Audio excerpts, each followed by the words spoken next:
மேற்கு தொடர்ச்சி மலை சுற்று வட்டார பகுதிகளில் ஏற்பட்டு கொண்டிருக்கின்ற வெப்பநிலை மாற்றங்கள் குறித்து ஆராய்கின்ற பொழுது கடந்த ஹிஸ்டாரிக்கல் டேட்டா 1940 2022 வரையிலான ஹிஸ்டாரிக்கல் டேட்டா தட்பவெப்பநிலை மற்றும் பருவநிலை மாற்றங்களுடைய வரலாற்று ஆராய்வுகளை நினைவு கூறுகின்ற பொழுது 1940 1970 வரையில் ஒரு சீரான மழைப்பொழிவும் தட்பவெப்பநிலையும் நிகழ்ந்து கொண்டிருக்கின்றதை இந்த டேட்டா மூலமாக நாம் அறிகின்றோம். ஆனால் இந்த தட்பவெப்பநிலை மற்றும் மழைப்பொழிவின் மாற்றமானது 1972 சற்று மாறுபட தொடங்கியுள்ளது. 1972 மாறுபட்டு 1995 வரையில் இந்த பருவநிலை மாற்றம் தென்கிழக்கு பருவ மாற்றமானது சீராக மாற்றமடைந்து பருவமழையும் சீராக பொழிந்துள்ளது. ஆனால் 1995 ஆண்டுகளுக்கு பிறகு இந்த மாற்றமானது 10 வருடங்களுக்கு ஒரு முறை மாற தொடங்கியுள்ளது.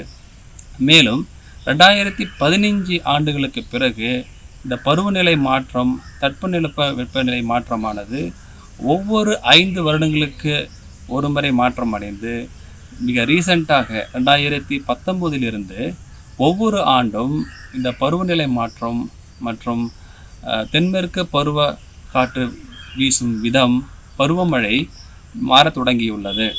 இதனுடைய காரணங்களை நாங்கள் ஆராய்கின்ற பொழுது அரபிக்கடலில் ஏற்படுகின்ற மேற்பரப்பு வெப்பமானது மிக அதிகமாக வெப்பமடைந்து கொண்டு வருகின்றது. மேலும் வங்காள விரிகுடா என்று சொல்லக்கூடிய பே ஆஃப் பெங்கால் மேற்பரப்பு வெப்பமானது கூட மிக வேகமாக அதிகரித்து கொண்டு வருகின்றது.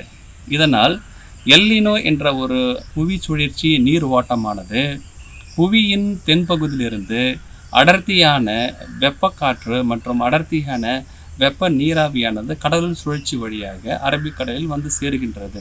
இதன் காரணமாக நீராவியானது அதிகப்படியாக வெளியேற்றப்பட்டு மேகங்கள் உருவாக்கப்பட்டு அதன் திசை வடக்கு திசை நோக்கி 10 வருடங்களாகவும் தென் திசை நோக்கி 10 வருடங்களாகவும் மாறி மாறி வீசிக்கொண்டு வருகின்றது. இதனுடைய மாற்றம் வடபுறம் மற்றும் தென்புறத்தினுடைய மாற்றமானது 10 வருடங்களுக்கு ஒரு முறை மாறிக்கொண்டிருந்த தருணத்தில் தற்பொழுது ஒவ்வொரு வருடமும் மாறி மாறி வீச தொடங்கியுள்ளது. இதனால் வடபகுதியில் உள்ள மேற்கிந்திய நாடுகளில் western ghats north side western காட்ஸ்ನಲ್ಲಿ மிக அதிக மழை பொழிவும் சவுத் வெஸ்டர்ன் காட்ஸ் கிழக்கு மேற்கு மலைத்தொடர்ச்சி பகுதிகளில் குறைந்த மழைப்பொழிவும் ஏற்படுவதற்கான காரணிகள் இந்த வருடங்கள் அமைகின்றன. இதற்கான மெயின் காரணிகளை ஆராய்கின்ற பொழுது லோ லெவல் ஜெட் வளிமண்டல கீழ் அடுக்கு காற்று திசையானது அதிகப்படியாக வடக்கு புறம் நோக்கி பரவுகின்றது இந்த வருடங்கள் காண முடிகின்றது. எனவே இந்த வருடம் மேற்கு தொடர்ச்சி மலை பந்தலூர் மற்றும் கூடலூர் நீலகிரி சுற்று வட்டாரத்த பகுதிகளில் குறைந்த மழை பொழிய வாய்ப்பு உள்ளது.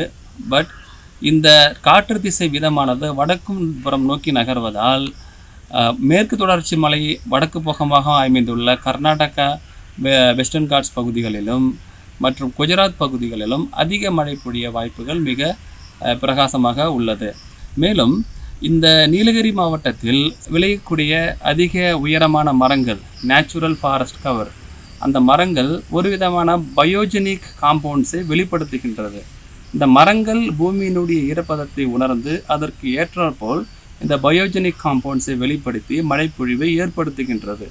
ஆனால் இப்பொழுது ஏற்பட்டுள்ள நகர்ப்புற வளர்ச்சியின் காரணமாகவும் காடுகள் அழிக்கப்படுவதாலும் இந்த மரங்கள் படிப்படியாக குறைந்து வந்து மழைப்பொழிவு சீராக குறைந்து கொண்டு வருகின்றதை காண முடிகின்றது. மேலும் சிறு சிறு குன்றுகளுக்கு மேல் உள்ள மரங்கள் அழிக்கப்பட்டு அங்கே கட்டிடங்கள் கட்டப்படுகின்றன. இதனால் மண்ணரிப்பு ஏற்பட்டு அதிகப்படியான மழையின் போது மண் லூஸ்னஸ் சாயில் லூஸ்னஸ் ஏற்பட்டு வாட்டர் லாகிங் நீர் ஏற்றம் ஏற்பட்டு நிலச்சரிவு அதிகமாக நடந்து கொண்டிருக்கின்றது. இந்த புவி சுழற்சி மற்றும் வளிமண்டல கீழடுக்கு சுழற்சியானது ஒவ்வொரு ஆண்டும் நிகழ்வதால் சரியான மழைப்பொழிவும் சீரான மழைப்பொழிவும் நீலகிரி மாவட்டத்தில் நிகழ்வதற்கு வாய்ப்பு மிக குறைவு என்பதை தெரிவித்துக் கொள்கின்றேன்.